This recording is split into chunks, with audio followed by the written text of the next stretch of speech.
So here you can see that I have a character, and continued from the previous lesson, we have already applied the create, replay and trigger option. And then we have applied A for the character to do certain actions. So I'm just going to press A right here, and what happens is that the animation plays through, and you can see the hand movements and everything is there. And then once I press A, it'll replay that out again. So as I scroll down and press A, you can see that it simply plays through as I press A right here. Press A again and it restarts. So that is the replay trigger option right now.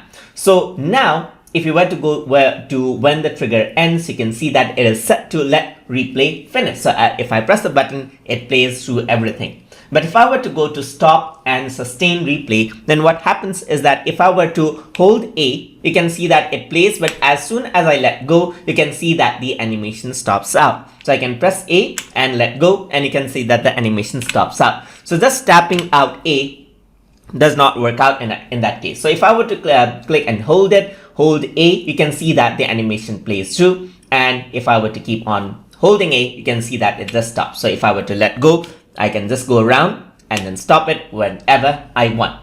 So you can go and change it to let replay finish right here to continue, to let it continue play out, or you can go to stop sustain replay to make sure that you actually play out the character animation after you hold out a button right here, as you can see. And that is how you can set the end trigger action in Adobe Character Animator. So hope you guys learned something as always. And as always, please like, comment, share, and subscribe.